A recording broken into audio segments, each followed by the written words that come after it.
ವೀಕ್ಷಕರೇ, ನಿಮ್ಗೆಲ್ಲರಿಗೂ ಗೊತ್ತಿರುವ ಹಾಗೆ ರಾಜ್ಯದಲ್ಲಿ ಬರಗಾಲದ ಪರಿಸ್ಥಿತಿ ನಿರ್ಮಾಣ ಆಗಿದೆ. ಇಂತಹ ಸಂದರ್ಭದಲ್ಲಿ ಸಂಕಷ್ಟ ಸೂತ್ರ ಅನ್ನುವಂತೆ ಅಲ್ಲೋ ಇಲ್ಲೋ ಕೆರೆಗಳು, ಆ ಕೆರೆಗಳಲ್ಲಿ ನೀರು, ಆ ನೀರಿನಿಂದ ಜೀವನ.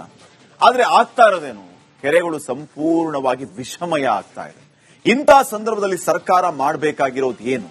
ಕೆರೆಗಳು ವಿಷಪೂರಿತ ಆಗದಂತೆ ನೋಡ್ಕೊಳ್ಳೋದು ಸರ್ಕಾರಗಳ ಜವಾಬ್ದಾರಿ ಮತ್ತು ಕರ್ತವ್ಯ ಆಗಿದೆ. ಆದ್ರೆ ಅದು ಆಗ್ತಾನೆ ಇಲ್ಲ.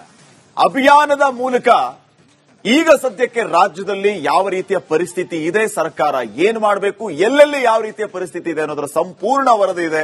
ಈ ವರದಿಯನ್ನ ನೋಡ್ಕೊಂಡ್ ಬನ್ನಿ. ಅದಾದ ಮೇಲೆ ನೀವು ಮಾತಾಡೋಣ. ಸುತ್ತಮುತ್ತ ಬರ, ಇಲ್ಲಿ ಜಲ ಇದ್ರೂ ವಿಷ.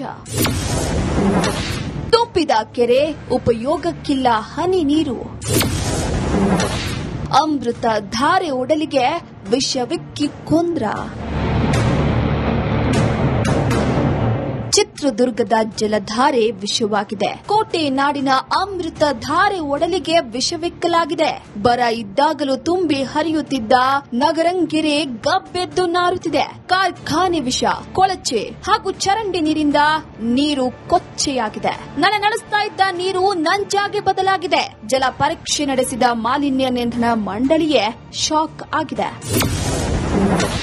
ಕೈಗಾರಿಕೆಗಳಿಂದ ವಿಷ, ಜನರಿಗೆ ಹನಿ ನೀರಿಗೂ ತತ್ವಾರ. ತುಂಬಿ ತುಳುಕಿದರೂ ಕುಡಿಯುವಂತಿಲ್ಲ. ಎಂಥ ದುಸ್ಥಿತಿ. ಡೆಫಿನೆಟ್ಲಿ, ಅನ್ಡೌಟೆಡ್ಲಿ ಕರ್ನಾಟಕದ ಬೃಹತ್ ಕೆರೆಗಳಲ್ಲಿ ಇದು ಕೂಡ ಒಂದು. ಆದ್ರೆ ಇವತ್ತು ನಾವಿಲ್ಲಿರುವಂತಹ ಉದ್ದೇಶ ಏನು ಅಂತಂದ್ರೆ, ದುರದೃಷ್ಟ ಅಂತಂದ್ರೆ ಈ ಕೆರೆಯ ನೀರು ಕುಡಿಯುವುದಕ್ಕೆ, ಕೇವಲ ಕುಡಿಯೋದಕ್ಕೆ, ಕೃಷಿಗೆ ಅಷ್ಟೇ ಅಲ್ಲ, ಪ್ರಾಣಿಗಳು ಕುಡಿಯೋದಕ್ಕೂ ಯೋಗ್ಯವಲ್ಲ, ಅಷ್ಟರ ಮಟ್ಟಿಗೆ ಕಲುಷಿತವಾಗಿದೆ ಅಂತ ಇದಕ್ಕೆ ಕರ್ನಾಟಕದ ಮಾಲಿನ್ಯ ನಿಯಂತ್ರಣ ಮಂಡಳಿ ಇಂಥ ನೀರನ್ನ ಹೇಳ್ತಾ ಇದೆ. ಕುಡಿಯಕ್ಕೂ ಯೋಗ್ಯ ಅಲ್ಲ, ಪ್ರಾಣಿಗಳು, ದನಕರುಗಳು ಕುಡಿಯೋದಕ್ಕೂ ಯೋಗ್ಯವಲ್ಲ ಅಂತ.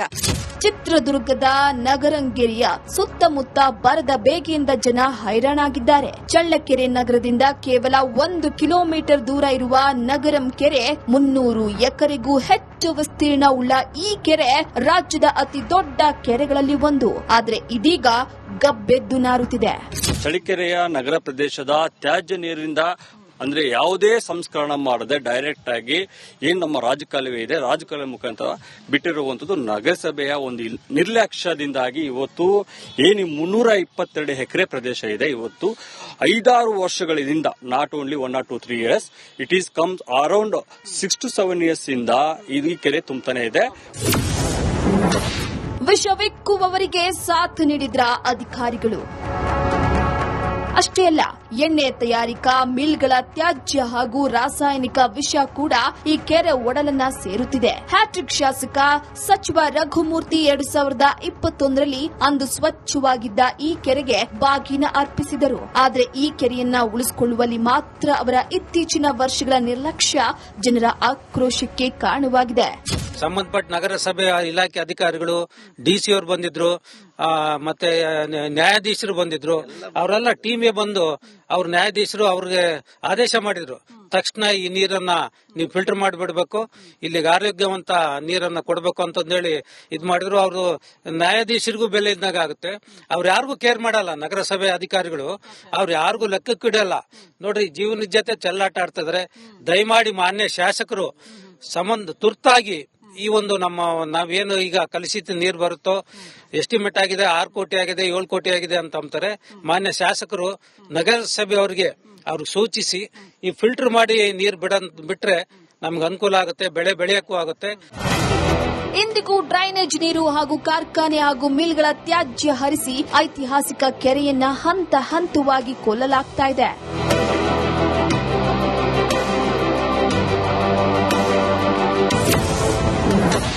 ಮಾಂಜ್ರಾ ನದಿಗೆ ರಾಸಾಯನಿಕ ತ್ಯಾಜ್ಯ ಬಿಡುಗಡೆ,